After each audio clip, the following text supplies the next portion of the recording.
So I'm right now at the Bangkok airport, Suvarnabhumi. My flight doesn't leave until 6:30 in the morning, but I just found out I can't check in until 3 hours before. I was hoping I could just check in, go through immigration, have that done with, then just sleep at the gate, but that's not going to be the case. I have to kind of hang out outside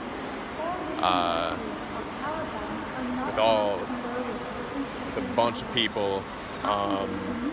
It's really busy out here, so yeah, I'm gonna be here for a while, so I figured it'd be a good time to talk. Also, my headphones, my favorite pair of headphones, bugged out on me last week, so I had to buy this new pair of old school wireless headphones. I feel like a telemarketer right now, but they work, so it'll hold me down until I can figure something else out. But anyways, I have some time, so I figured it'd be a good time to talk. I've been doing a lot of reading lately, a lot of reading and writing, and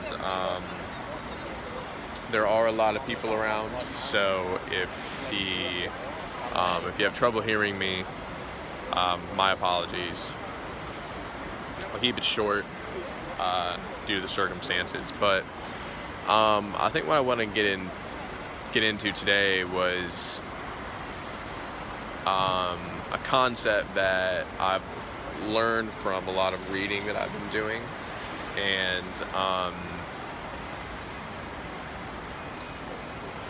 from that learn to develop my own understanding of, is that your mind, well, not your mind, excuse me, that your mentality, let's say your mental being, has three entities, and the first one is your brain. The second one is your mind. The third one is your heart. So,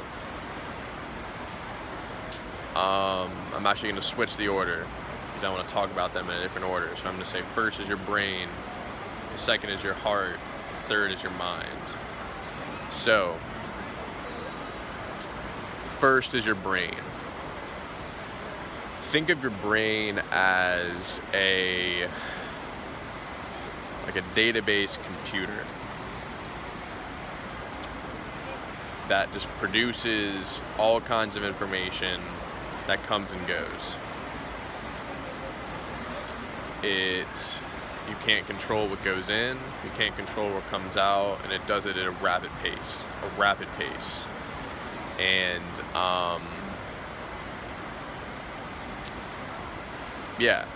just a massive computer that produces all kinds of information.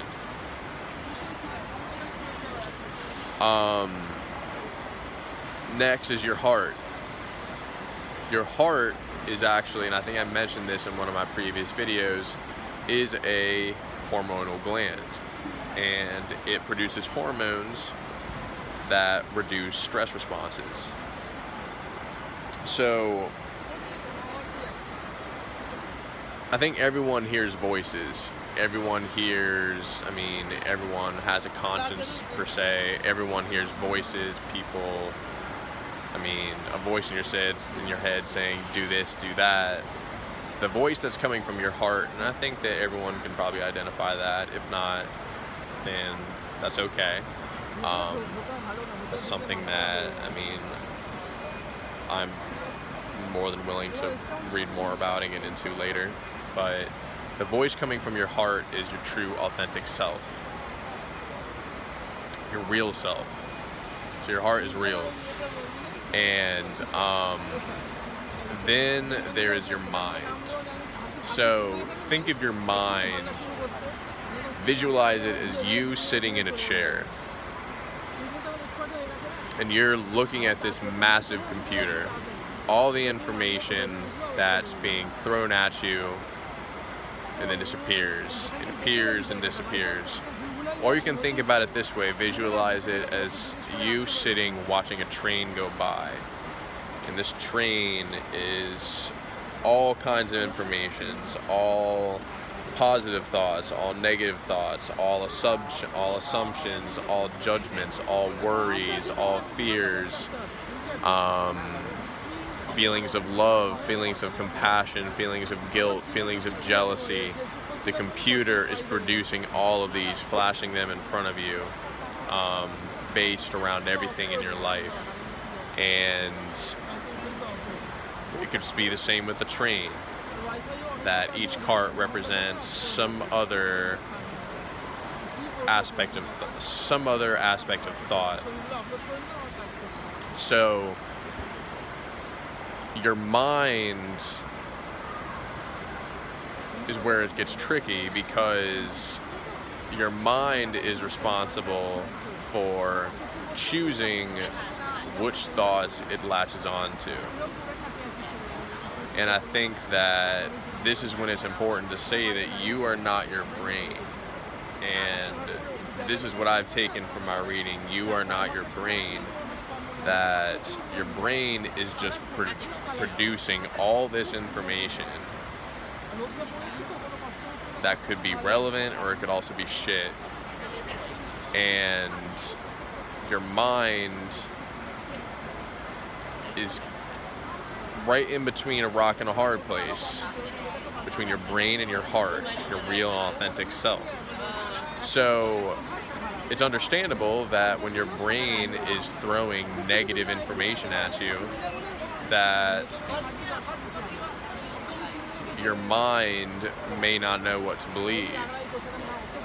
Is what my brain telling me an aspect of my true authentic self? Or is my heart really my true authentic self? Does my heart match with what my brain is telling me? So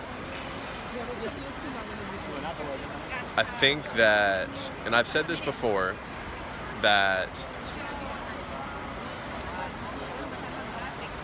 I don't want to say that you have been cured of anxiety, because I just personally don't think that really exists. I don't mean for that to spike. I don't mean for that to be a trigger for anybody, but I think that you have fully come to manage your anxiety, fears, and worry when you can sit there, look at this computer, look at this train, and see that negative information, see that negative false information being thrown at you, and just pay it no heed. And that was just a fleeting thought, but I know who I am. I know what my heart tells me who I am, so I'm gonna move on. And if that thought decides to manifest, I'm gonna let it do what it needs to do, but then I'm just gonna keep engaging. So I'll cut it there. I hope that was simple enough. I wanted to keep it straightforward and short, but yeah, three entities: your brain, your heart, and your mind. So it's gonna be a long 12 hours ahead. So I hope you choose to watch this, and I'm sure I'll be talking soon. I also wanted to throw in there that I have by no means mastered this.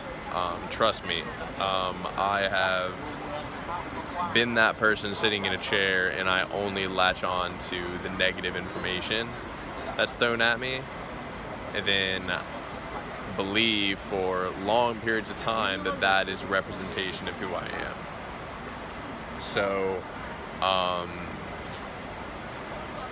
me learning, like I've said this before, I hope that me learning this and being open about it is helpful. And if it is, I'm cool with that. I'm content with that. And that's what I want from this. So, yes, I'm learning as you're learning.